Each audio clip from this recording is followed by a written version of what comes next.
Hi there, everybody. Thanks for joining in on our first World Whisky Talk. This is part and parcel of the World Whisky Forum, which was founded by the great Jan Groth, 3-4 years ago now. And Ingvar Ronda and myself have been helping Jan out with 3 iterations of it so far. They've taken place, first of all, in what was the Box Distillery, now North Coast, and then Cotswolds Distillery, and then earlier this year, before all of this stuff happened, at Westland in Seattle.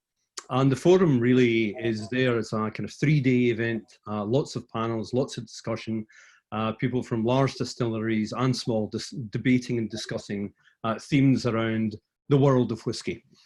We had this idea that we'd quite like to change the format a little bit, as well as having the big forum, to start doing more focused 1-day events, which we were going to call the World Whisky Talks. And then this happened. And by serendipity, Becky Paskin then came to us and went, I've got an idea to do a talk involving lots of people around big themes in whisky. And we thought, that's a brilliant idea, let's go ahead and do it. So welcome to this first World Whisky Talk. Thank you, Becky, for coming up with the idea. And before I pass over to you, I'm just going to mute myself and going to sit there. Jan's lurking somewhere in the Swedish fashion in the background. Just to say that we have had confirmation today that, fingers crossed, touch wood, etc., etc., next year, next June, hopefully, the next World Whisky Forum, so the big event, will be held, and it's going to be at Stauning Distillery in Denmark. So we're back in Europe again. So looking forward to that. But that's enough from me. I'm going to go silent, but I'm going to be listening. Becky, over to you. Thanks, Dave. Appreciate that. Hi, everyone who's just joining us for the very first World Whisky Talk. It's really exciting to see this platform now go online and potentially reach even more people in the industry to generate discussion around different topics around whisky. The World Whisky Forum, as Dave was saying, has been around for a few years now, but has always been a physical event. So it's great that these guys have decided to take me on board to try and navigate this into an online space, a digital space, which is where we're all living at the moment. Everybody is online non-stop. So obviously the big topic that everybody is thinking about at the moment, and the big worry, is what the hell is happening to the whisky industry in the midst of the coronavirus pandemic. It's causing utter chaos around the world in terms of supply chains, in terms of consumer buying behavior, in terms of whisky distilleries even being able to operate. There is so much going on. So we thought it would be a really great idea to try and tackle a lot of the issues that are most important to the whisky industry by bringing everybody together from around the world. So whisky distillers and blenders and producers, retailers, and journalists as well. Hi to everyone who's watching. Bring everybody together in the spirit of collaboration to share ideas, to share experiences. So hopefully everybody can learn and have a takeaway from this, so we can all go forward and try and navigate this crazy, weird time together. I just want to go through and introduce some of the panel that I've got here. So I'm going to introduce them in the order that I see them on my screen. It's probably going to be very different for everybody else. But we have Stephen Teeling, Sales and Marketing Director for Teeling Distillery in Ireland. We have Alexandra Clough, who is the founder and president of Gather PR in New York. We have Anthony Wills, who is the owner of Kilchoman in Scotland. Mike Aikman, who is the owner of Lucky Liquor, Bramble, The Last Word, and various events and distribution company based in Scotland as well. David Vitale, who's the founder and director of Starwood, director of sales and marketing at Starwood. Yumi Yoshikawa, who is the global brand ambassador at Chichibu, and a beautiful background that she's got there as well. Makes me want to get over there immediately. Matt Hoffman, who's master distiller and co-founder for Westland. Mika Lepanyan, co-founder and CEO of Kiro in Finland. Alison Park, who is founder of Bren and French whiskey. Alison is based in New York. Tom Mooney, who is co-founder and CEO of Westwood. and Christiane Sherry, who is the editor of Master of Mole and head of content for Atom Group as well. So guys, thank you so much for joining us for this, the very first World Whisky Talk, all about the coronavirus. So we're going to try and run through all of the key topics that are important to everybody. Guys, if you have any particular questions for any one of our panelists, or you have any questions you want to raise to any attendees, so anybody who's watching right now, feel free to post a comment or a question. We'll try and get through to them as quickly as we can. Some questions we might leave until the end to answer, so we'll see how we go, because 90 minutes will go by very, very quickly. There is a chat window at the bottom, so if you click on chat at the bottom of your screen, it'll open up a window to your right, so feel free to have a discussion in there and say hi. I'd love to see who's actually watching, so please say hello to us so we can all visualize who's actually watching and following along with us. We also want to get you to ask some questions as well. So there's a Q&A button at the bottom too. So feel free to pose any questions to anybody as we go through. Oh, look, here we go. People are saying hello. Hi. Hi, Daniel Zorf, Dan from the Cotswolds, Mark Gillespie. This discussion is on the record and reportable. Yes, Mark. For everyone watching, this is being recorded as well, so it will be available to re-watch again at a later date on the World Whisky Forum's YouTube channel. We had some issues with live streaming it, so for now it's just here, and later on you'll be able to watch it elsewhere too. Oh my goodness, everyone's in. Alistair Day from Rasse, Ludo Ducrot from Glenmorangie Company, Georgie Bell, Nicola Risk from Macallan, Spirited Tracy, Glenn Fiddick, excellent. Oh, lots of people coming in. Deval Gandhi from the Lakes. Hi everyone, nice to see you. Right, let's get started and start moving through, because I think there's a hell of a lot for us to cover off. So when everybody signed up for this webinar, I guess, I asked you to let us know what are the biggest topics that are affecting you at the moment that you would like the panel to discuss, any particular issues.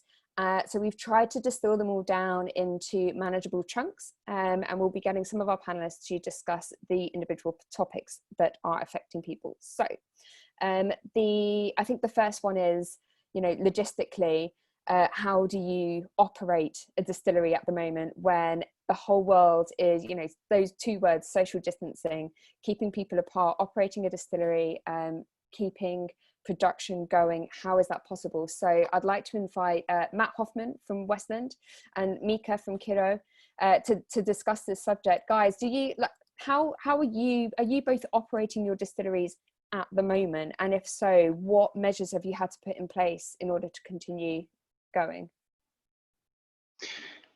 Yeah, we are. Thank you. We are operating at, I would say, overall like 150% capacity, but that's just because we've had to start a new business, the good old hand sanitizer business, to go along with all the rest of it. But it's been a big management organization. So we've had to, of course, split people into work groups, isolate all pathways essentially throughout the distillery, and separate the break rooms and all of that. So it was a big upfront effort, but we've managed through without anybody getting sick or anybody starting an infection chain inside the company. So we've been lucky. Yeah, we have a pretty similar situation here. Also, temporarily in the hand sanitizer business. We're actually in the middle of getting out of that business. We switched into hand sanitizer production about the middle of March, Seattle being the earliest hit place in the United States. Became very apparent to us. First it was like, let's make some hand sanitizer to give out to people locally. And then when it became apparent that nurses and doctors didn't have hand sanitizer, that really changed our perspective, and we almost kind of felt guilty for putting whiskey in barrels, and we knew that we could make something right away, as many other distilleries have done, right? I mean, both in the US and globally. So, but the supply of sanitizer is catching up now, and I think actually next week we're going back to whiskey production for the first time in about 2.5 months. So just to get ready to change. And what does that look like for you, Matt? Do you have to make any changes in the way that you're operating the distillery? If you're going back into the creation of whiskey, is there any changes you need to do? Well, the main thing is to to produce sanitizer, you have to distill it to a much higher purity level than what we do normally. You know, our spirits run normally for whiskey is going to output something about 70% ABV in our Hertz fraction. For this, we needed to exceed 80%. Luckily, the U.S. government allowed.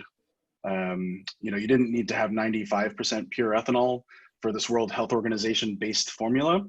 But we had to we're distilling it to 90% ABV. So it's more about unwinding that and then also having room for everything else, because while we're shifting back into whiskey production, the bottling of sanitizer still continues. I mean, we're bottling 400 liters of sanitizer a day, and we will be for a little while. So the rest is getting caught up. It's just very hard physically, the space to manage all of that. But, you know, we're doing the best we can.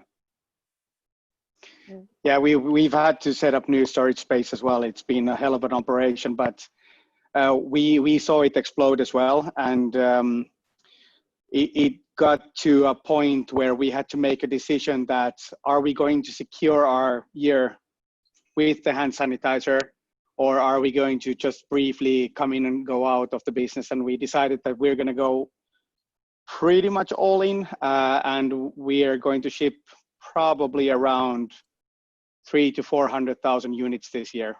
So it became actually a massive business for us, and we had to build essentially a new facility for it in very quick order.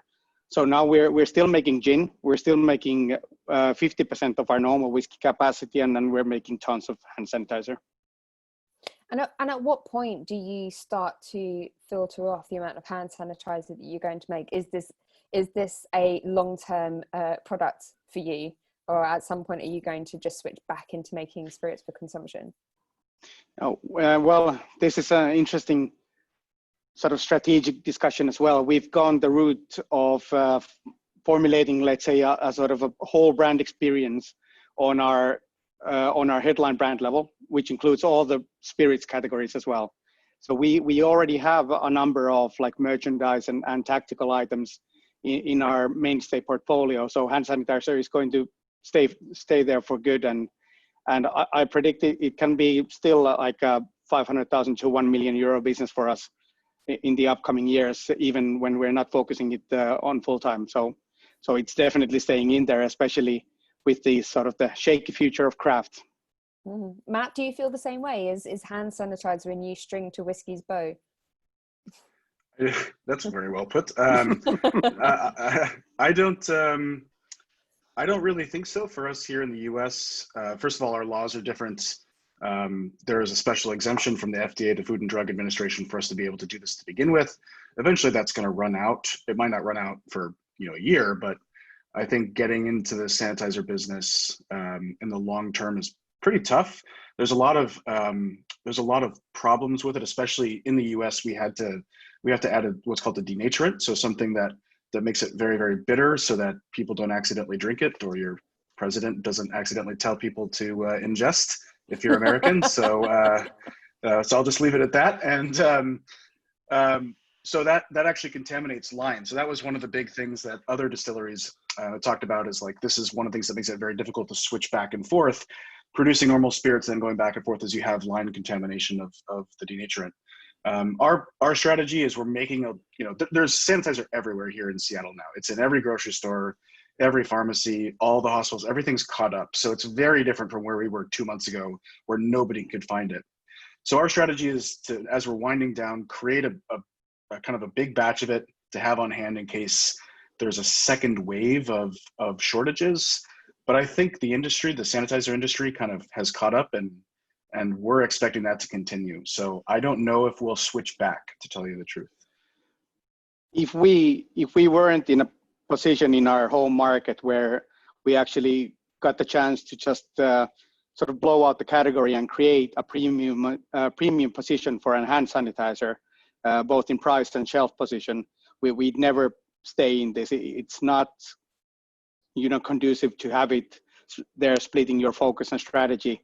But since we got it to such a good cash flow level, then we keep it. But I view this as a pretty special circumstance. Yeah, okay. And I mean, hand sanitizer to one side, have either of you seen, or anyone else in the panel who's running a distillery, has anyone seen any disruption to the supply chain? So whether that's from sourcing grain, obviously a lot of distilleries are sourcing grain from overseas or from out with their locality, or, you know, even if you're making gin, getting hold of those botanicals. And even then the other side as well, curing casks, enough casks from wherever whichever cask type you're using. What's the knock-on effect on the supply chain, and how is that going to affect you going forwards? And one of the more interesting aspects of the way that businesses have been treated in the US is that most distilleries have been deemed essential businesses to continue. And that might sound like a silly thing, but it's actually tied to agriculture. And a lot of it, you know, especially here for us in the Northwest, like barley's main role in agriculture is as a rotation crop. And what it's doing for the soil benefits all the crops that go on behind it. So that was one of the things that came down early. And I know this is replicated in other states where they wanted distilleries to continue so that supply chain didn't stop, in fact. Because if it did, then agriculture stops. And if agriculture stops, then you've got other major problems. So we haven't seen any supply shortages on the grain front, but there's definitely been supply shortages on materials for sanitizer. Yeah, for us, I don't think the supply of goods has been a big problem at all. We've domesticated most of our supply chains, and apart from casks, and everything seems good so far. But I think for us and for a lot of distilleries, securing your financing for your both ongoing production and working capital, especially if you're in a phase of really hardcore growing your whiskey stock, is going to be the supply chain issue for the future. And of course, the financing heavily is dependent on the outlook of the entire industry. So whether there's a lot of debt money sloshing around right now, and there will be, but whether distillers are the ones to get hold of it, I don't know. So we are doing absolutely everything we can to keep up our organic cash flow, rather than trying to just leverage debt into bigger stocks and then eventually starting to sell whiskey out of there. So that's going to be the issue. Yeah, I think you're absolutely right there, Mika. And the other thing that the question a lot of consumers are asking, particularly in all the Facebook groups that we're seeing and through discussions we're having with consumers all the time, is will there be a shortage of whiskey at some point? Because if so many distilleries have had to stop their production for so long, what effect will that have on whiskey stocks at some point in the future? Obviously, when it's then matured in however many years' time it is that you're releasing your product out. Interesting question. Well, I think this actually, as perverse as it sounds, might be healthy for the state of whiskey way down the line, because there's a slight lull in the production. There was a slight lake forming, I think, on the production end of whiskey that's about to burst out there in let's say 3 to 8 years. So this might help a bit if you're a producer. It's really hard to say, but the future is so uncertain, and the lead time of whiskey is so long that it takes a lot of guts to come into this business right now, unless you're already fully committed to it, and all our eggs are in one basket. So hey, there's one track down, and that's it. Yeah, I think it'll be a really interesting time going forward to see what the knock-on effects of this will be. I agree with you, actually. I think there's been such a surge of whiskey being made in recent years, but there's also been such an increase in demand as well. Now, I suppose, and the question we're going to come to this in a minute, is the change in consumer behaviour. But is whiskey demand going to continue rising at the rate that it has been? Will we continue to see that going forwards? We're starting to see consumers shifting away from exploring whiskey and going for craft brands and just sticking with the big name brands that they're comfortable with. And I wonder how that's going to affect the state of play in the future, and how much whiskey we have available. Mika and Matt, thank you so much, both of you, on the the subject of production and how you're running your distilleries, and it sounds like you're both doing an amazing job with those. Everyone watching, if you have any more questions for these guys, then leave it in the chat, or pose a question in the Q&A as well, and we can try and answer them as much, at the end of the session. But everyone is able to answer those questions as we go along as well, so they'll be able to type responses. So if you have any specific questions you want to ask, please pop those in the Q&A. We're going to move on now, just to make sure we can cover everything. We're going to move into the topic of sales and distribution. So how the hell are you selling your whiskey, and how are you actually getting it out to other people who want to purchase it? So I'm going to bring into this conversation Christy Sherry from Master of Malt, Tom Mooney from Westwood, and Alison Park from Bren. Hi guys. Hi. Hey, I mean, what I would really like to do is maybe just start off with Christy, because working with Master of Malt, and I know we've had a lot of discussions about this in the past, but how have you seen consumer purchasing behavior change over the last couple of months in response to what's happening versus what life was like before? Are people purchasing the big name brands? I was told the other day that the famous Grouse has now taken over as the top selling whiskey at the Whisky Exchange, which which I think is incredible. But what are you seeing at Master of Malt? Yeah, so we're seeing a really similar pattern, to be honest. Interestingly as well as a shift towards sort of the bigger brands and the brands that people might traditionally shop for in a supermarket setting. We're seeing growth in whiskey still, but not as fast as kind of the wider pie. So I dug up some stats for April. So sales, for April 2020 versus 2019, obviously, you know, there are other factors as well here, but volume sales are up almost 400%, and whiskey sales are up about 200% for us. So for some context, 2019 as a whole, our volume sales grew by about 23%. So it's an enormous acceleration, and it's in whiskey as well. Whiskey's just not quite keeping pace with the other categories.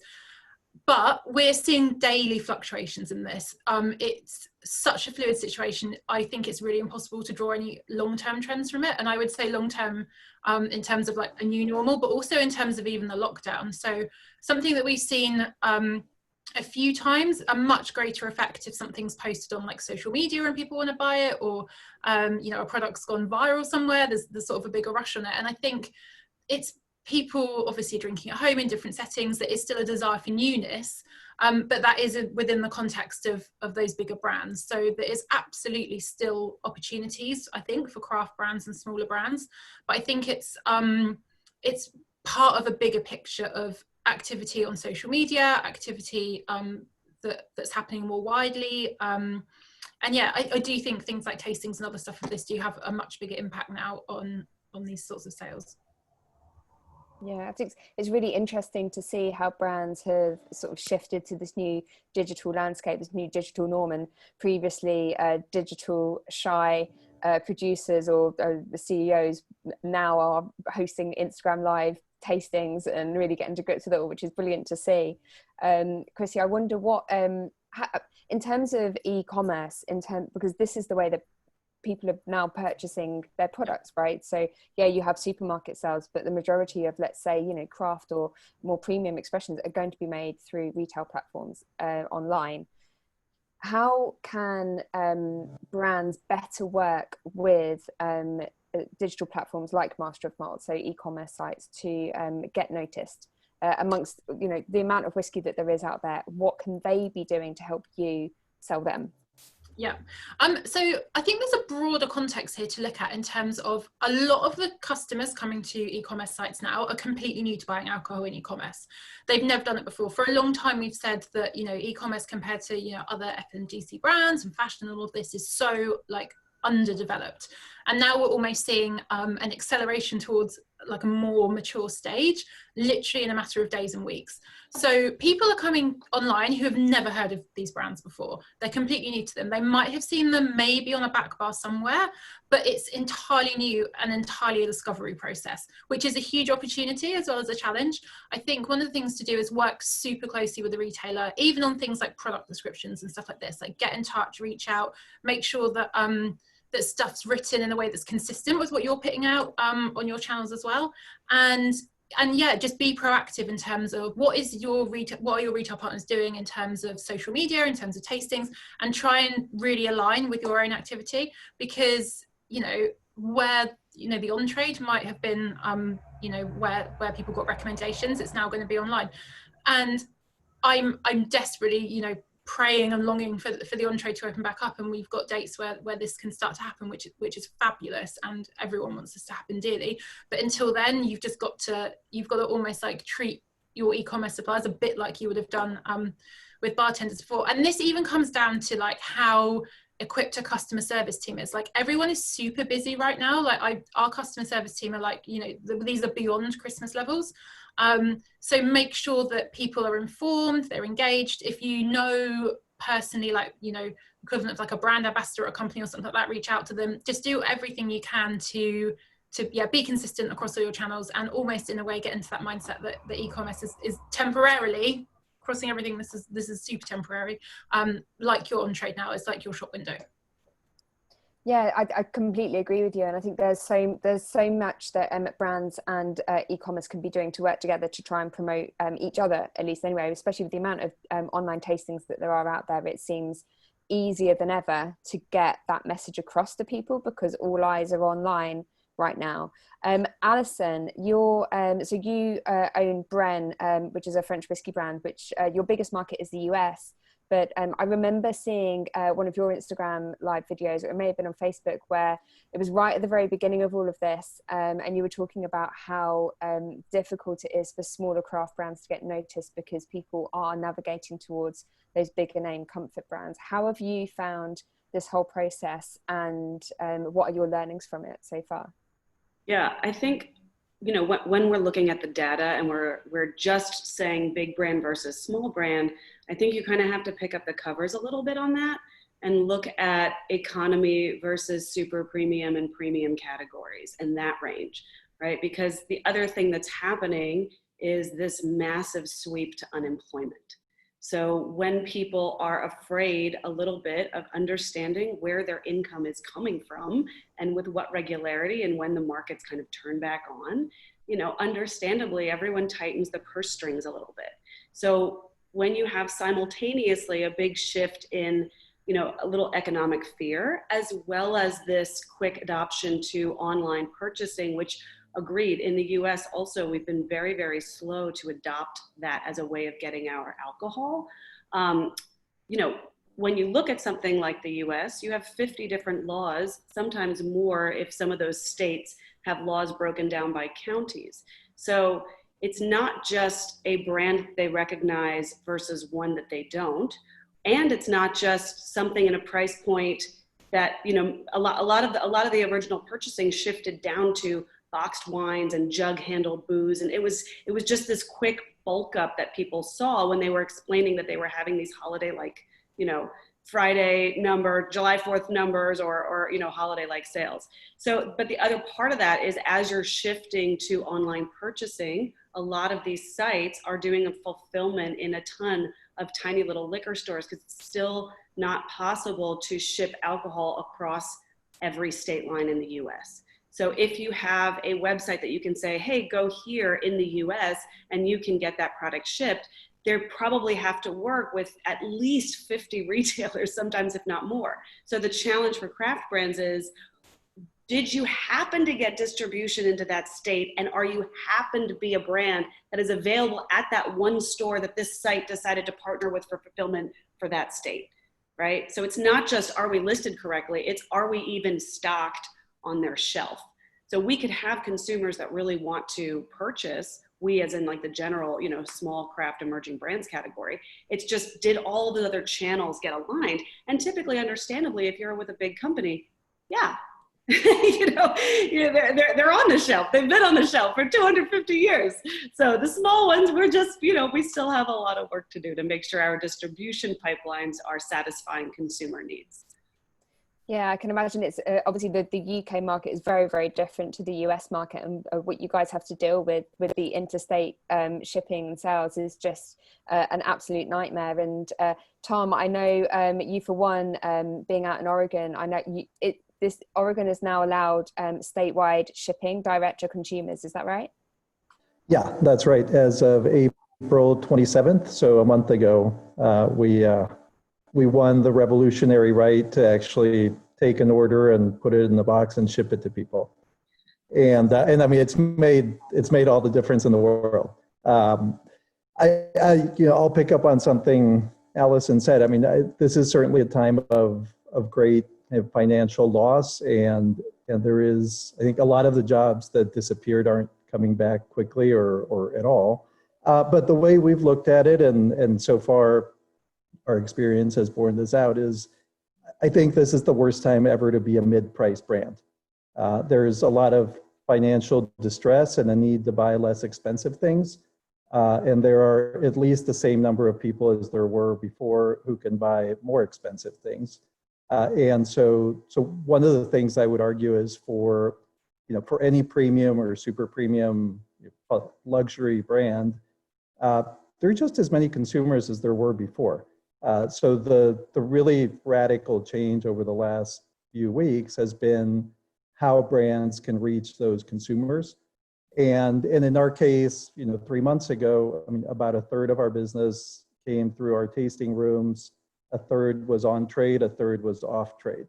And so the first 2/3 of those disappeared within a matter of days. The ability to ship directly to consumers, even just in our home state, which is 1% of the US population, so it's not a big market, that alone has helped us recover all of the lost business from our distillery tasting room and then some. And we've, through other e-commerce partnerships, tried to make up some of that difference. But I think the main thing is the demand is still there. It is just trickier and different to be able to reach it. Do you think that the relaxation of direct shipping laws is going to be a permanent thing going forward? How much is this going to influence different states to make permanent changes in the law about how consumers can get hold of brands? So the three-part answer is, number one, God, I hope so. Number two, it's really up to us to collect the information to make the case about how this helps everybody. And three, in a more rationally structured and less perversely regulated industry, this would have happened forever ago. And so the main thing for us, as an example, as you'd expect, the unhappiest people 1 month ago were the store agents in Oregon who, up to then, had been the only place in Oregon where consumers could buy a bottle of spirits. And all of a sudden, they were concerned that we would be competing against them because we're shipping directly to consumers. What we argued, and a month later has turned out to be true, is that it really isn't like that at all. It's more of a symbiotic relationship where people come to us because there's a general sense or desire that we need to save our culture, we need to save our own, we need to save our community businesses. So there's a lot more interest in what is made at home.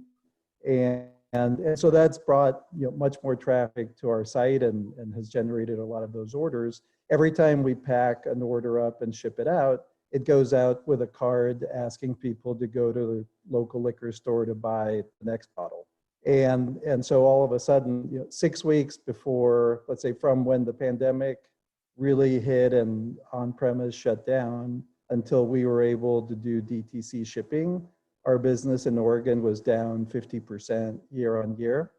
From the moment we started doing DTC shipping, our business through the liquor stores went from down 50% to actually flat or even up a little bit versus a year ago. And on top of that, we've got all the DTC revenue.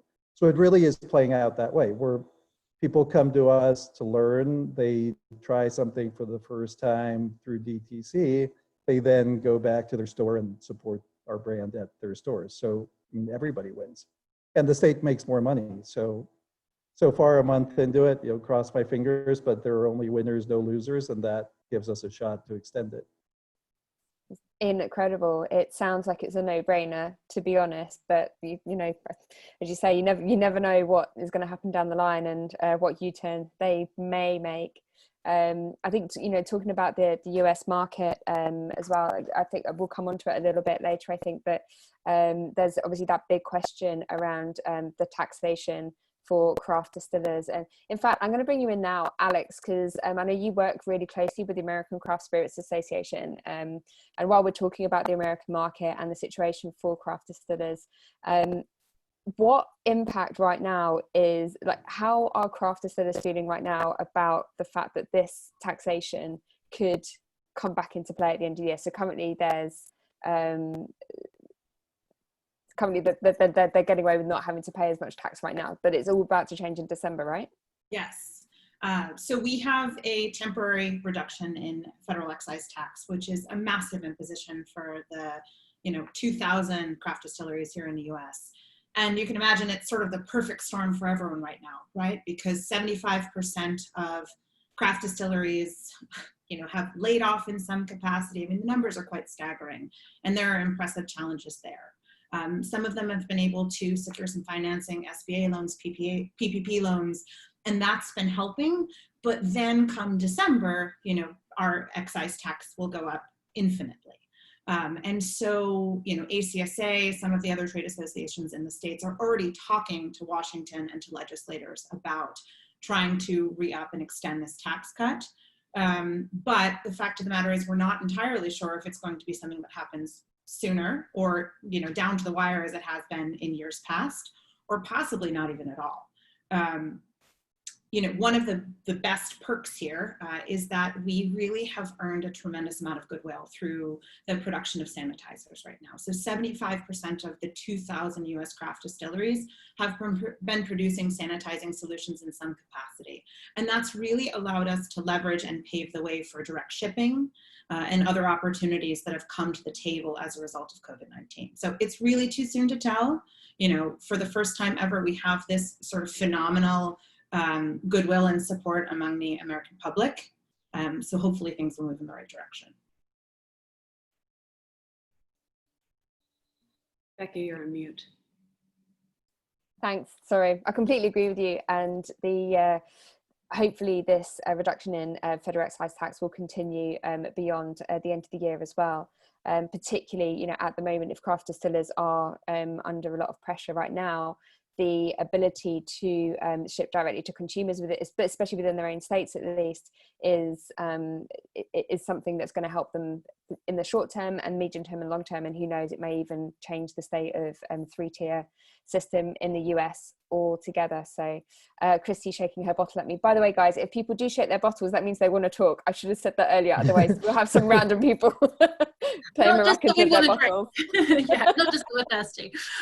Yeah, I just kind of wanted to finish this little segment on where I think the opportunities are for smaller brands in e-commerce. And it's kind of like repeating what sort of the themes that have already been said, but just to put some stats to them. So just to really stress, people are shopping in e-commerce for the first time, and this will be true in like every market around the US. So we've got the opportunity to get people comfortable with buying online. And then as a retailer, I feel like we've got the responsibility to encourage people to trade up to other brands as well. And that's really beneficial for everyone across the board. There is more margin in these brands for retailers, and it makes more sense for the customer. They're kind of learning, and brands, this is an exciting time to try new brands, I think, as well. And I also just wanted to put a little bit of stats on what we're seeing in terms of engagement with our content. So people are spending so much more time online, as we all know, but they're really engaging. I compared like our follower growth on Instagram from January and February to like pre and post lockdown basically this year, and we were growing at sort of just over 11% pre-lockdown, and that's now at almost 25%. So people are online, they're willing to engage with alcohol brands and retailers. So you've got a captive audience, like go and talk to them. They're there and they're waiting for you. And yeah, they're online. Go talk to them online. Thank you, because that actually ties us in really nicely into our next segment. So you should be the host, really.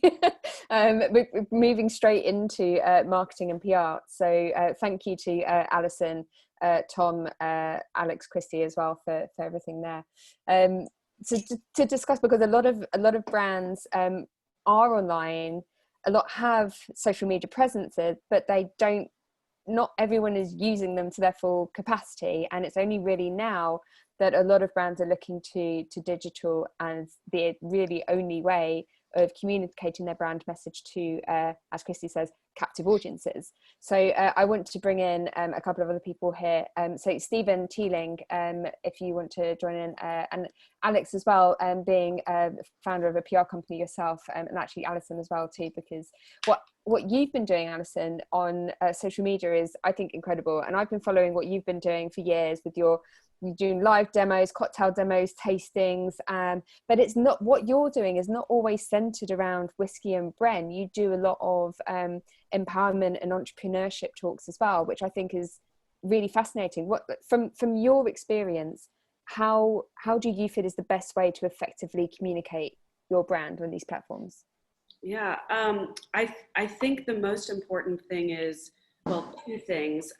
Sometimes people chase followers, like increased followers, and I think you have to really just be present with who you already have at your platform and love every follower, right? It almost doesn't matter if you have 25 followers or 25,000. If those 25 are really engaged and you're working with them to give the content that brings value to their life, right? So we always look at everything and say, is it educational? Is it entertaining? What value does it bring? And if it just doesn't hit that mark, even if we spent time and money trying to make that one post or that one video or something, we just won't post it, right? So we really try and make stuff that our community will appreciate. And then we also don't assume. I'm not gonna assume that I know everything that our community wants, but I'll ask them. So even at the beginning of this, our first post on Bren Whisky's Instagram was asking our community, what do you all need from us and want from us during this time? And when we read through the comments, it was, we want to do Instagram lives with Alison Park. No problem.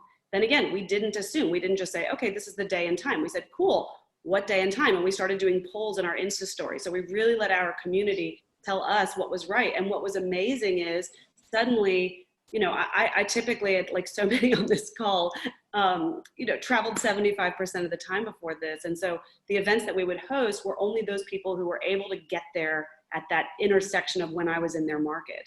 And now, just by asking them when they want to meet and on what platform, we've been able to get parents who are putting their infants down and like haven't necessarily been able to come out to an event before. And we've just been able to really increase our community and also just get deeper engaged with our current community too, which has been really special.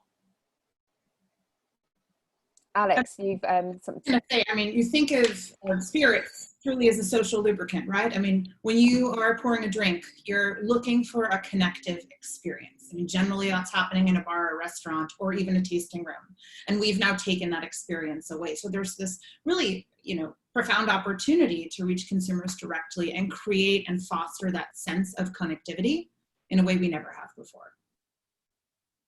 Yeah, it's strange. It's a strange thing, really, that, you know, we're all socially distant and we're all at home and, you know, we're miles and miles away from each other. But I mean, just look at what we're doing right now. There's over 100 of us connecting in from all parts of the world on this one platform to discuss a subject that's all very, very close to our hearts. And in a way, all of this has brought us closer together.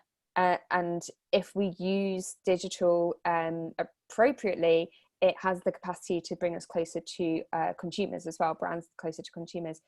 Stephen, is that something that you're finding with all of the live tastings and things that you've been doing? Because I've seen quite a lot of different live tastings, tutorials, discussions that yourself and Jack, your brother Jack, have been hosting.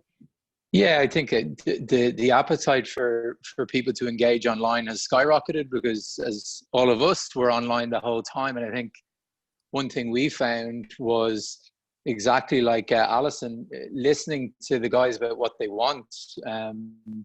You know, some of our assumptions probably were wrong going into this, that, you know, people would want maybe a huge amounts of technical, in-depth tastings when a lot of people just wanted at-home consumption opportunities. And how did you make that cocktail in your distillery, but how could I make it in my kitchen with what I have without too much grief? So I think probably like everyone on the call, we always overthink everything. Like, I mean, me and my brother probably drive everyone demented in our business because we're overthinking everything to the point of it's never going to be perfect. So I think one thing this proved to us is, you know, try things online in particular at the moment. people will give you a lot more leeway. You know, technology goes wrong, your signal floats out. We had a few horror shows in the first live tastings that we did where, you know, people missed it and stuff like that. But I think people are appreciative that you're trying different things. And I think one thing we found is that the community feel, albeit like everything is obviously really, really, you know, the crisis is terrible, but that community feel has brought us a lot more together. So some of our followers have really gone out of their way, or people who visited the distillery to try and support us in the downturn. And, you know, we had, you know, 100,000 people visit us in the distillery last year. No chance of that happening this year, but we've had so many people who had previously visited us say, look, I'd love to, you know, log on to a Zoom tasting. I'd love to do this. I'd love to do that. And I think, you know, from that standpoint, it's given us an ability to adapt a lot quicker, you know, be more nimble in terms of do a lot of these tastings online, you know, send out samples, which again, when we were first coming into this, we didn't even know if we'd be able to do it. Thankfully, we've been able to get the supply chain to get samples out to people so they could actually discover it. Even something simple like a virtual tour of the distillery, people actually logging on and going around and posting comments saying, oh yeah, that's where I had my drink with Alex or Jack, or there's the pot still. So I think the connectivity that we have through online, you know, albeit it's a challenge, I think we've seen a lot more ability to reach more people. And, you know, we're all used to traveling all over the world, doing whiskey tastings at whiskey shows. Potentially now there's an ability to get the balance of, you know, still doing that, but also probably scaling it that more people can tune in and doing live things that then can be rewatched and different things like that. But yeah, I think the first couple of weeks we were a bit shell shocked, I'll be honest with you, like everyone. Then we sort of dusted ourselves off and said, look, what can we do? And I think once we started to do that, we felt a lot better because we felt we were actually doing something and saw the response from the people. And yeah, I think a lot of the responses online have been phenomenally positive. Yeah, there's with the amount, but there are so many online tastings at the moment. You could fill an entire day with tasting whiskey and listening to other people talking. And just maybe just have a type a yes or a no. Anyone watching, if you've conducted any type of online tasting or tutorial, either with whiskey samples being sent out to people or without them at all. And maybe even what your thoughts are on how that went in terms of engagement, and if it's something people really want to do. I think it's an interesting one because at the moment the novelty is there, so everybody is keen to try new samples and to listen along with your master distiller or your whiskey maker. And we've got Emma Walker watching at the moment. I did a tasting with her with our whiskey just last week, and people are really interested now. What about in a month's time, 2 months, 3 months, 6 months, next year? Is this the new normal? And is it going to wear off at some point? I don't know if anybody, I'm opening this up to the whole panel. Does anyone have any thoughts on what the future of online tastings is going to be? Alison. I don't know if this is necessarily the future, but I will say something that's been really cool to watch is, you know, we've all been a part of and experienced a lot of these whiskey clubs, right? And then they're geographically based and usually started with a couple friends, and then it just kind of grows over the years. And something that I've seen is in reconnecting with them and saying, hey, are you going to have a virtual meeting? And then joining those and you know, doing again what you just saw, all the comments, everyone's going, yes, we've all done them. One of the things that I saw, which I hope will be an indicator that this might continue in the future, is a lot of these clubs, like there was the Miami Scotch Society, Scotch 305. And when we did our virtual, they had people from all over the world on the Zoom, and it was just members who had moved away and moved out of. So I think it's a really interesting, you know, place to have those same communities, even when people have moved away and are in different geographical places, be able to still gather and congregate. So that was a lovely. Yeah, I'll add, I agree. I mean, I can't wait to be in a room with people who love whiskey, but I realize now for years we've underserved the the whiskey public and even people who love our brand, because we could have been doing the things we're doing right now, not instead of meeting in person, but in addition to. And so, I mean, we're never going to stop what we're doing now. We just, look forward to having some in-person interaction. But the kinds of things we can do, for the reasons Allison and everybody else just mentioned, are amazing. Like the reach of something like this. Last week we had a kickoff meeting with our distributor in Australia, and we were able to give every single person at the distributor a tour of the distillery, while it's working, including talking to the various people who are doing different things. Like nobody had to get on the plane from Australia to go to Portland. I mean, sure, that'd be fun, but it was never going to happen. And so we're able to do things that we could have never done. And I think they'll be forever part of what we do. And that kind of raises another question in itself, in the sense that if brand ambassadors and whiskey makers don't have to travel to tell their brand story, what is the future role of the brand ambassador? Because if they can do their job from behind a screen, what does the company need to pay for all those MRs to get them halfway across the world to do the discussion? I mean, global brand ambassador, obviously. Matt's shaking his bottle vigorously. I'm trying to conform to the system that you've set out, Becky. So thank you. I'm shaking the bottle. Yeah. So I mean, definitely, I think there's still a role for brand ambassadors. I mean, the main thing that you have in the value of a brand ambassador is knowing that market and knowing that culture. They're your link. They're your bridge to, if it's the Miami, Scotch Club like Allison was talking about, or wherever it is, a whiskey club in Japan or Sweden, they are the people that will help connect everything there. And as much as we can do this, and I'm going to echo everybody else's standpoint, like this is awesome. Like we're doing 2, 3, 4 of these a week now, and it's great. We can connect with people. At the same time, it's still just bouncing in and out, and we're getting a lot more work done, but the ambassadors also have the same capability, right? So the ambassador, if they're the ambassador for, again, let's say Japan, now all of a sudden the Japanese ambassador can utilize the same cultural shift in the same way and drill down much more precisely in a way that we can't, because we, all of us on this call will be talking to people for the most part all over the world. So there's definitely still a role, so long as they're adapting in the same way that that we all are here.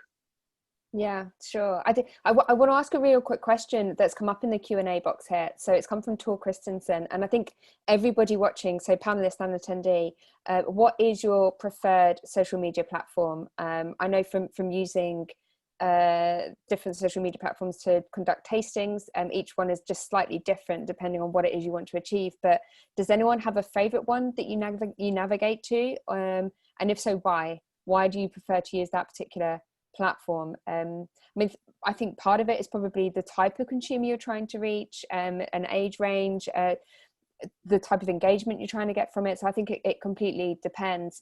I think before we come to the end of this section, I really wanted to pick Alexandra's brain while she's on the call, because Alex, obviously you've been working in PR for a really long time, and do you have any advice for people watching just now? Like, what are the PR do's and don'ts that they should be bearing in mind right now? Thank you. I am indeed a dinosaur in this industry. A couple just ground rules, right? I mean, first and foremost, it's really important right now to foster a community of engagement. So it's all about engaging, not selling. You can eventually get to the selling, right? But building that community and evangelizing that community and educating that community will lead you there in the long run. The second is, I think it's really important as brands to give back in order to get back. We're all struggling, right? And craft producers, many producers have earned a lot of goodwill between sanitizer and community outreach, but I think doubling down on that creates goodwill on the whole, and further engagement, it'll recruit new fans into your brand world. And then third, it is okay to lean into this climate. It's not okay to take advantage of it. So, we're small businesses just like anyone else, and playing that angle up is, compelling. And so it's perfectly fine to do that. It's not okay to sensationalize it.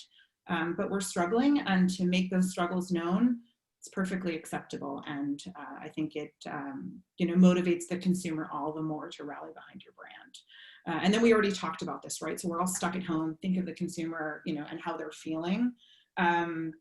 It's kind of the little things right now. So as a brand, if you can think of little small ways to brighten somebody else's day, I think a little goes a really long way in that capacity. Yeah, absolutely. I think another big question as well for you, Alexandra, is we're talking about reaching more people through digital opportunities. How important is the role of like the whiskey clubs that Alison mentioned and influencers within the wider whiskey community in extending that reach? So now obviously you've obviously got a brand, but how much is that brand messaging really going to sink in with the consumer? Would you recommend brands maybe partnering with more whiskey clubs or retailers or influencers to try to get their message across in a way which may be deemed more independent? Well, I think anytime you can partner with a third party that shares brand values or can tap into, your audience or a subset of your audience or like-minded consumer, it's going to, take your brand farther. So that's always a fantastic opportunity. With whiskey clubs specifically, you're fishing in a pool that, you're talking to whiskey consumers. So that's a phenomenal opportunity, right? I think influencers can be a fantastic platform as well, provided, again, they're like-minded. And, it provides an authentic experience to tell your story, right? So again, it's if you don't want to sell people, you want to tell your story and enable them to make those brand buying decisions themselves. Yeah, sure, definitely. And in terms of brand buying decisions, something I wanted to talk to Stephen about particularly, because a lot of distillers obviously had a lot of new expressions planned for launch during this entire period. And I know some have put the brakes on them and they've decided not to launch this year at all. Others are deciding to just forge ahead. And I know you've got your Brabazon, which is launching. I was really lucky enough to taste some with Georgie, actually in a Zoom tasting just last week. But so what's your thinking behind still launching a bottling at this moment, and how do you get that messaging out to people? Yeah, I think when all of this kicked off, we had some plans, obviously, particularly around St. Patrick's Day, to launch a few new products. We had a pipeline of innovation that I think in the first probably 10 days after everything shut down, and we were a little bit earlier here in Ireland, the 12th of March, it was, oh no, put the hold on everything. We're not doing anything. The world is over. And then I think we dust ourselves off and said, look, when makes a logical sense to try and get back at it. And I think even just for ourselves and for the team, just to have maybe a flag in the sand as something to aim for, because it was fairly intense, as everyone knows, for the first couple of weeks. So we missed St. Patrick's Day, which again, for Irish people, it's a big deal, a drinking occasion. We said, well, when next makes sense? And also, when do we feel we'd be in a position to maybe speak whiskey, and maybe would people be open to the idea of new products launching? Do we have all the packaging ready? All of those things. So we chose World Whisky Day, which I think at the time seemed weeks and weeks and weeks away. It seemed a long time away, but it gave us something to focus on. And for us, it just felt good to be doing something proactive for the business. Everyone said we were mad. The idea of launching two of our new, I suppose, more premium expressions. But again, I think as people, I suppose, accepted, there was a bit of community acceptance after the first couple of weeks. People were saying, well, actually, I am interested in the future. And I think people wanted something to look forward to. And I think it was trying to work back from World Whisky Day to say, well, look, we're probably limited where we can launch this. So we launched it primarily domestically with some of the e-commerce partners. But then the idea being that we could maybe get some samples out or sneak peeks out to the likes of Georgie and Georgie Bell and other, let's say, whiskey clubs, that we could almost launch it on World Whisky Day, but people could actually sample it.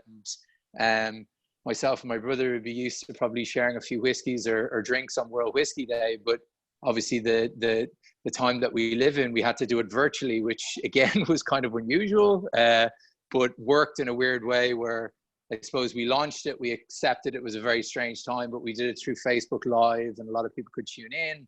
And then I think we layered in, you know, it was going to be available in e-commerce and stuff like that. We did some Twitter stuff, but I think, you know, it just gave us something to focus on. And to be honest with you, a lot of people wanted some new information, and some of the things that we had done for the first couple of weeks, people were like, wow, that's cool. And then they were a bit like, well, what's next? And I think having these new products to speak about, you know, I think they were going live when the lockdown was easing in some of our main markets in Europe as well, and just gave us something to focus on. One of the weirdest experience ever launching a product virtually, because I think we're always used to whiskey shows and meeting people and people discovering it on a one-to-one basis. But again, we were sort of kicking ourselves saying, why the hell weren't we doing all this before? We should have been doing this in addition to what we were doing anyway. And it's only become so apparent now that we were totally underutilizing social media and different things now that I don't think we can ever go back. Yeah, I think you're absolutely right. This has kind of like opened up a whole new world for whiskey to really tap into, and it is, you know, it's something I think everybody's thinking, why weren't we doing this before? This is amazing. But at the same time, we have a more captive audience now than we ever kind of did before. What you were just saying about whiskey festivals, and obviously we don't have that footfall anymore with the whiskey shows and whiskey festivals that are happening. Right now, we would have been, a lot of people have been over on Islay by the thousands for the Islay Festival. Anthony Wills, so you run Kilchoman Distillery over there, and you're due to have your open day tomorrow. So I've seen quite a lot of the festival open days have now moved online, but talk us through what's happening with that, and how have you adapted to creating what is pretty much everybody's highlight of the year in terms of festivals into a virtual experience?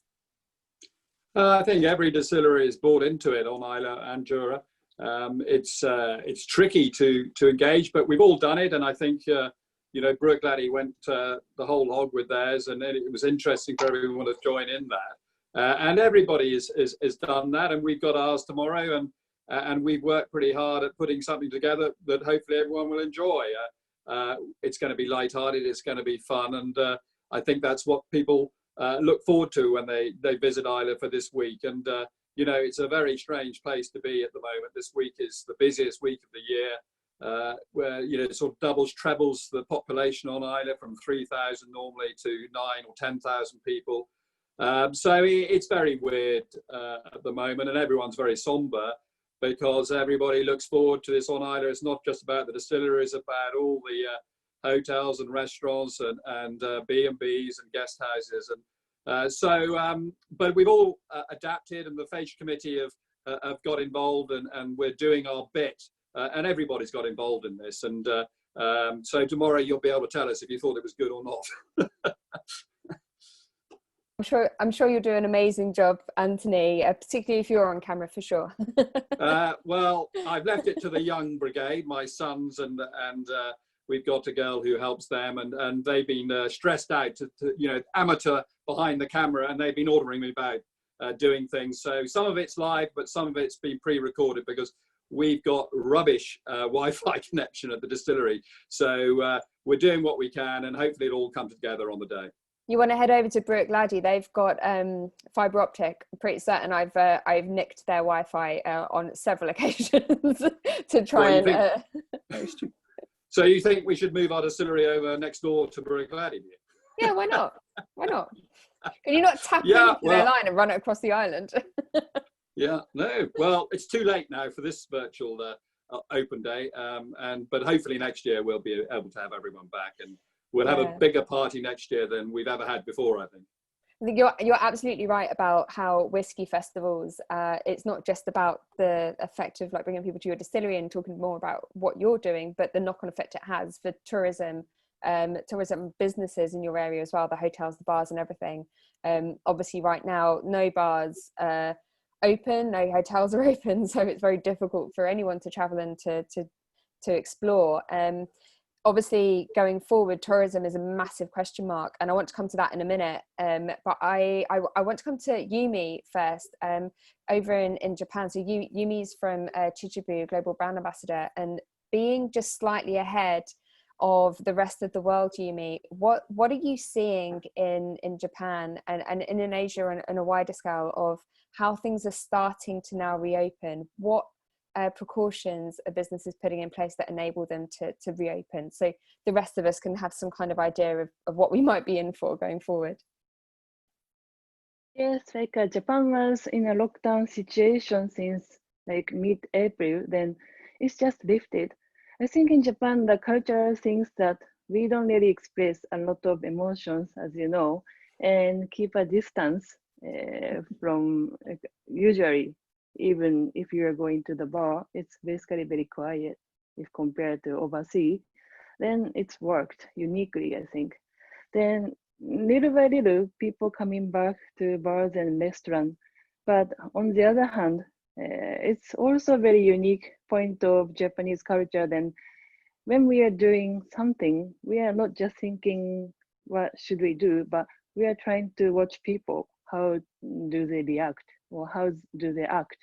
So it's not just like providing the safety, then, but also we have to change the image of people, because most people are thinking that coming back to bars and restaurants or going out is still not really a good idea. Then everybody just prevent and keeping the distance. So that's what we should do for the industry, I think.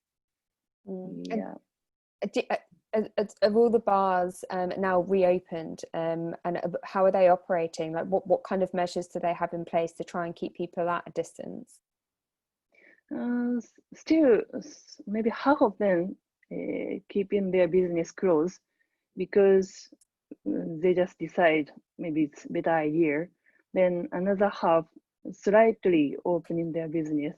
Then some of them just trying to like adapt to the new world, which is using like online tasting or online distillery tour or something like that. But it maybe takes time because it's not all people, but most people in Japan, we are really like slow for how can I say, to adapting to the new style for using internet, for example. Some of them are very good at, but some of them very like classic, stick to like a tradition. So maybe it takes time, but gradually it's happening, I think. Yeah, absolutely. And how are things going with your bar personally? Yes, we're still struggling, but trying to prepare something for like good situation. For example, keeping the distance and trying to announce what we are doing for customers. Then maybe it works, and hopefully next month, if people are coming back gradually, that would be the good idea, I think. Well, fingers crossed for you that it picks up and people start to come back and responsibly as well, obviously at a distance. Mike Aikman runs several bars in Edinburgh. Mike, what are you up to at the moment? Because obviously all your bars are shut, but you're still making cocktails and delivering cocktails.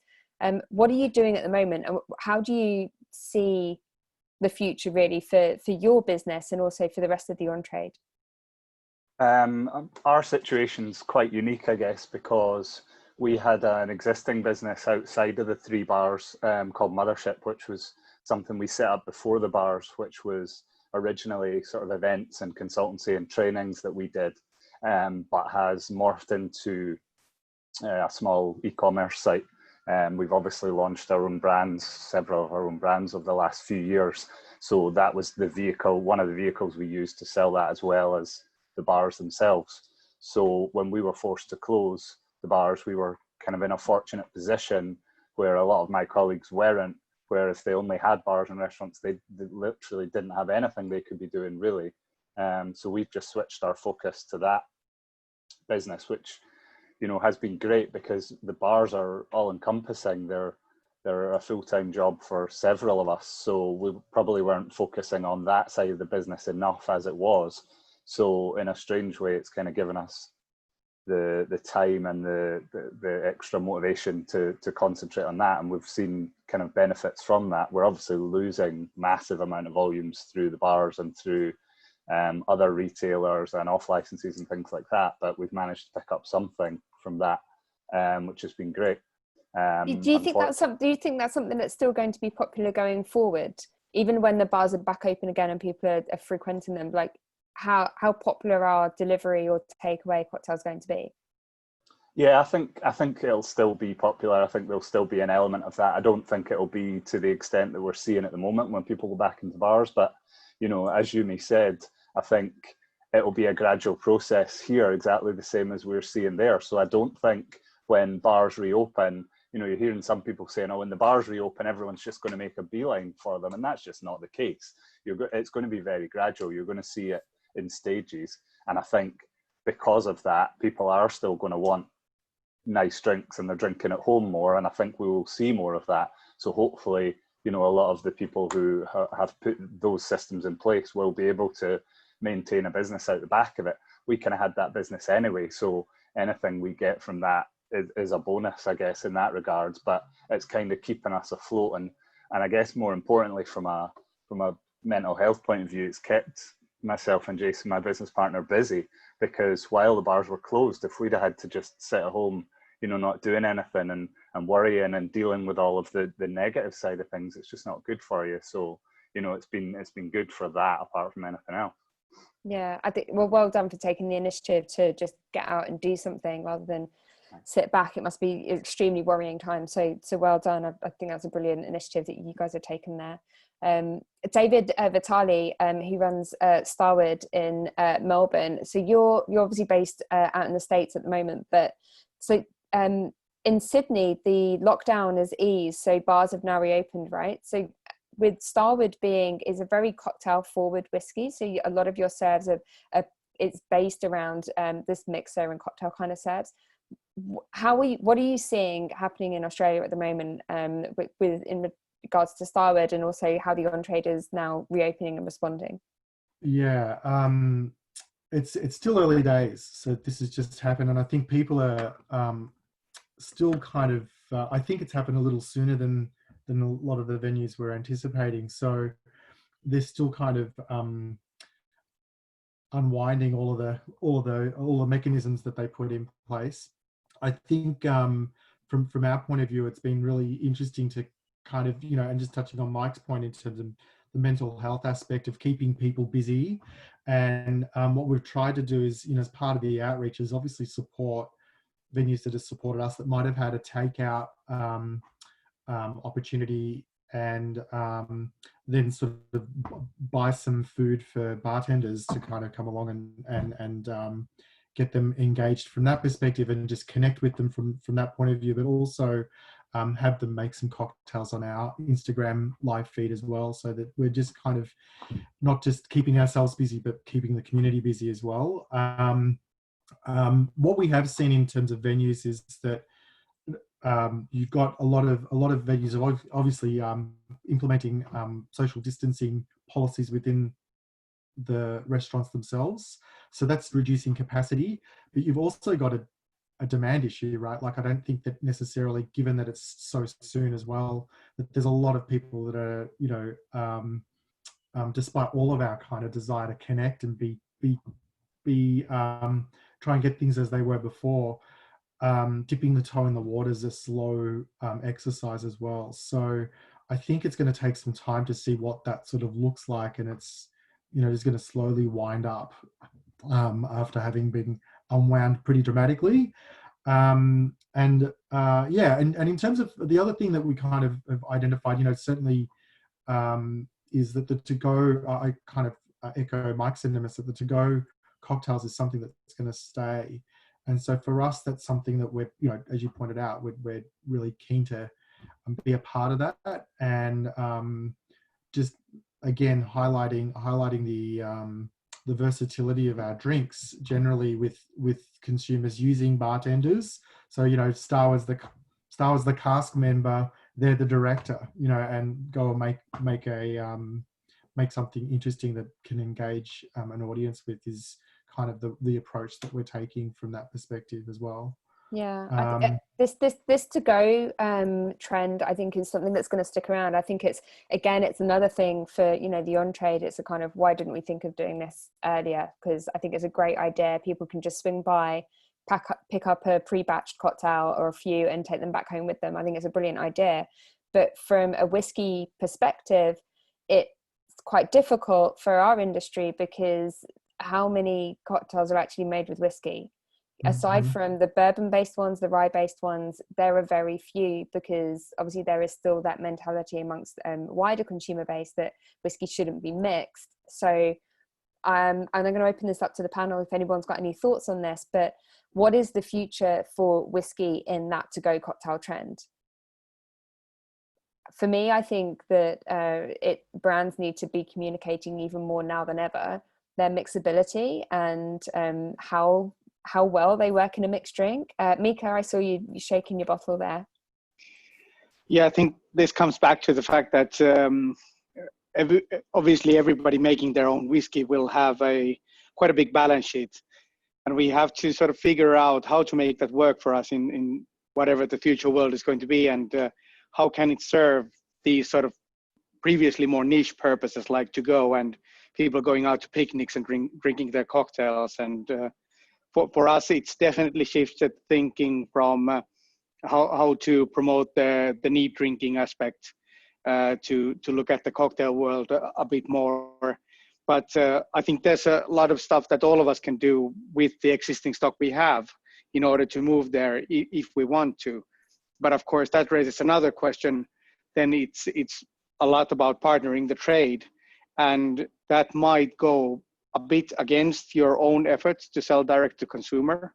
So we're trying to figure out where to put our focus, whether it's going to be trying to work with the bars more in that world, or whether go towards the consumer directly more. Sure. Alexandra, I see you waving a bottle. I mean, it's funny, Matt, you commented very similar thing in the comments. I mean, I think these are two very different discussions. There's sort of a rest of world discussion, and then there's a US discussion. And unfortunately, with the framework that exists, you know, I think the bigger opportunity for us is direct shipping when we're talking about how we can educate and like share the whiskey gospel. You know, I think all of us are hoping that that opportunity exists and will continue to exist. Listen, I'd love for us all to live in New Orleans and be able to carry cocktails and order whiskey drinks. But I unfortunately think in the States, that's not really a realistic permanent option. Yeah, obviously, sorry, yeah, we can't do either in Finland. We can't sell direct to consumer nor sell out cocktails. So I'm just basically living in a fantasy world where we export most of our stuff. Can we all live in the fantasy world, please, Mika? Right, no, it would be welcome. Moving on from the on-trade, obviously that's an area that everyone's been closed to in terms of sales. It's been really difficult to navigate. But the other one going forward as well, which is going to be a difficult one, is this kind of lack of whiskey tourism that's happening right now. So obviously that was a huge growth sector for the entire industry. It doesn't matter where you are in the world. And here I think it's we're all on a level playing field. But the fall off now from tourism has obviously hit really hard.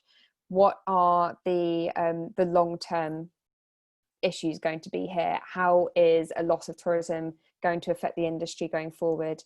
Obviously with social distancing measures in place, you can limit the amount of people coming through, but there are Stephen Teeling I would have loved to speak to about this, because being right in the centre of Dublin, it would have been great to speak with him. I know he had to leave a little bit early, so that's fine. But if there's anyone else in the panel right now that wants to discuss how a loss of tourism, Tom, has affected them. Tom, what are your thoughts?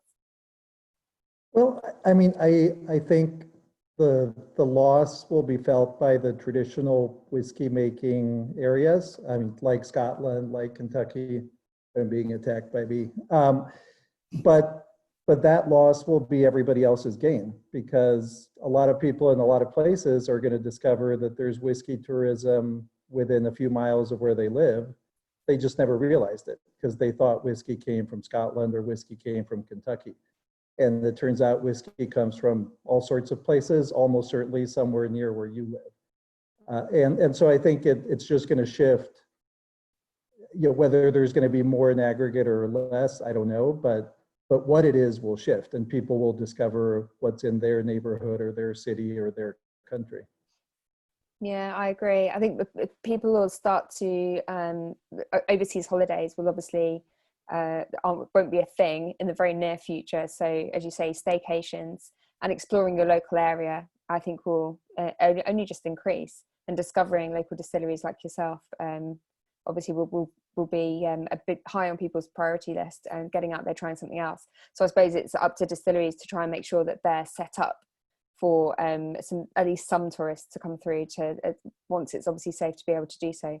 Everyone watching and everyone following along, we've got about 10 minutes left of this session. So if you've got any last questions that you want to ask anybody, anything you want us to discuss, then leave a comment now so that we know we can get round to it in time. I think generally, and I want to start opening this section up to everyone about what you generally think the future holds for the whiskey industry. So maybe if you're following along, let's take the temperature of the optimism right now, maybe on a scale of 1 to 5.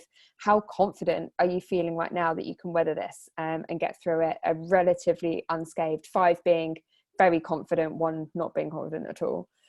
3s and 5s coming through, 3s and 5s, so very in kind of medium level. 4s. Yeah, what does unscathed mean? Because it's going to hurt a little. Still operational, I guess, because one of the big questions is, are we going to see many craft distillers decide to sell up? And will we then start to see more consolidation in terms of being those distilleries being picked up by the big groups? Are they out to start purchasing? But it's looking like people are super confident that they're just going to get through this. We'll get through to the other side and be okay. Does anyone have any thoughts on this particularly? Dave, I want to bring you in here.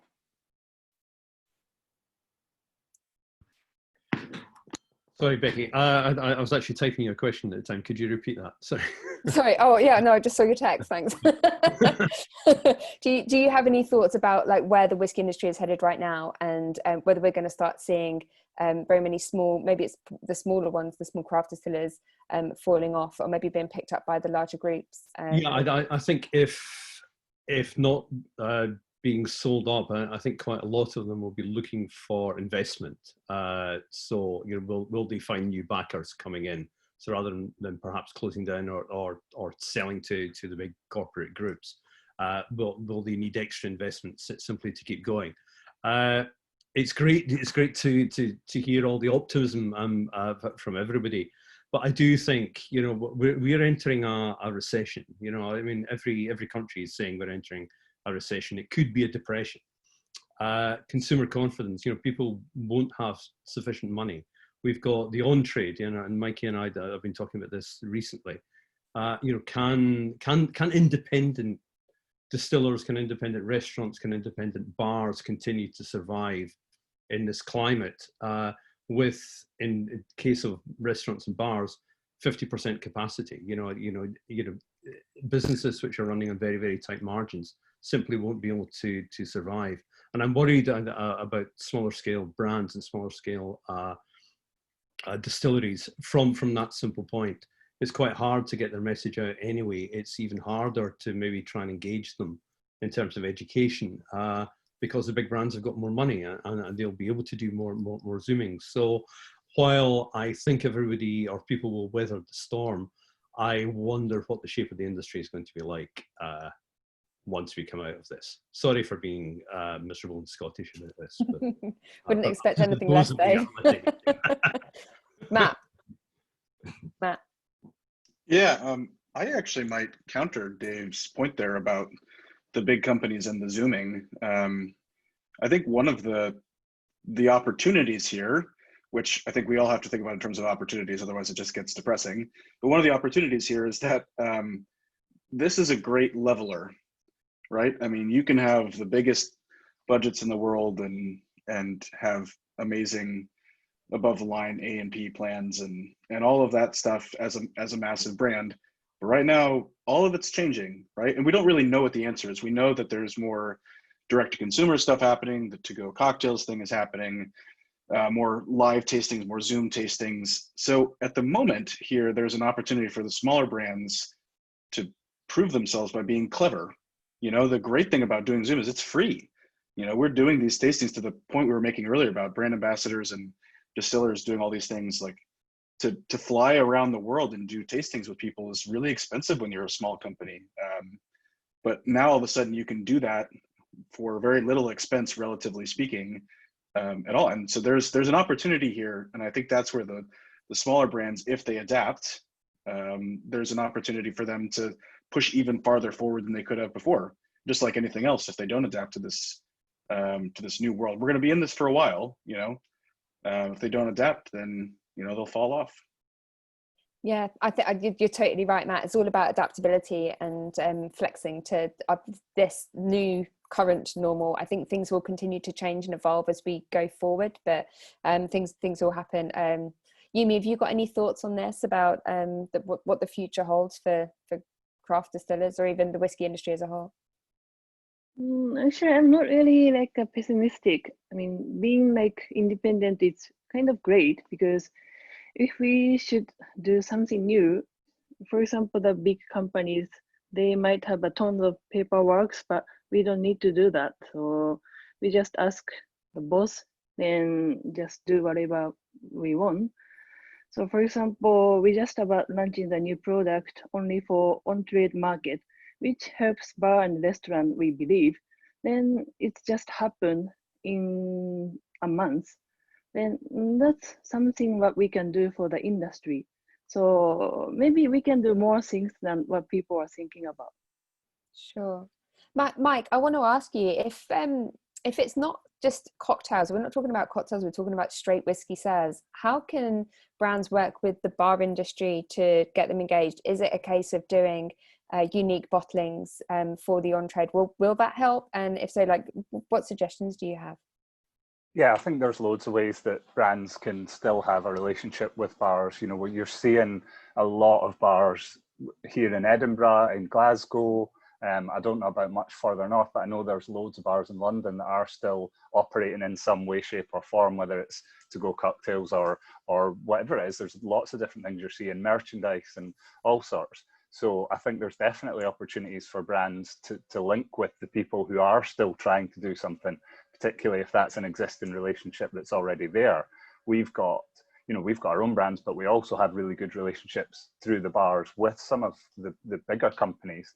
And so we've used that relationship to have conversations about things that we can do. So we've got some plans going forward already. And it's just about, the same as everyone, it's just about adapting to this situation. And the difficulty is that the situation just keeps continuing to change. So you're almost adapting, and then the next day you get up and you have to change it slightly again. But that's the nature of the beast. So I think, again, like what Yumi said, we're actually quite fortunate in that we are independent and we can do things very quickly. We can adapt really quickly. We can do things fairly spur of the moment. But I think, yeah, there's definitely going to be more opportunities, but there'll just be different opportunities for brands and bars to engage together. And I think the ones who are forward thinking and the ones who are planning ahead and putting these relationships to good use, that's the ones you'll start to see. And I think we're starting to see things come out already, which is great, Yeah, it's amazing to see the types of innovations that are coming out and the collaborations between the bar industry, the whiskey industry. Everyone within the industry seems to be pulling together, which is just so cool to see. And who knows where our creativity is going to take us. Christy, sorry, I saw you holding your bottle. Just before we wrap up, what was it that you wanted to input? Yeah, it was just that, I know that I always err on the side of optimism, but people still want to drink alcohol and people still want to drink whiskey. So I think the biggest challenge / opportunity now is figuring out what these new drinking opportunities look like. So we've got Father's Day coming up. People can't go to the pub with their dad. We've got, people are saying, To Mike's point, people aren't going to go rushing back to pubs and bars. They want that drinking occasion. So it's about reaching out to them, like Alison said, listening to your followers, what do they want, and adapting to that. It might well be, depending on how different lockdowns and situations lift and the legalities around that, make sets that they can take to a picnic in the park with their friends, encourage them to mix and batch drinks at home that they can take out and, you know, and have for the whole day at the beach or something like that. It's so depends on like where you are and what stage of this you're at, but the desire to drink and the desire to share drinks with friends isn't going to go away. It's just about kind of trying to get our heads around what these new drinking occasions look like, I think you're totally right there. You hit the nail on the head. I, for one, can put my hand up and say I definitely batched up some pina coladas to take to the beach yesterday for my birthday. So there's an occasion right there to go and get involved. We've run up to 90 minutes, so we've kind of come to the end here. I first of all want to thank all of our panelists for taking the time to speak with us, to share their experiences and their ideas and everything that's been going on. It's been wonderful to share everything, and for all of you guys who have joined us for this as well. Can I just do a quick check and to see if you found this useful? Because I certainly have. I think it's really interesting to hear what everybody's been doing and to share these ideas and to come together and discuss things together. Good. I'm so pleased that people are enjoying this.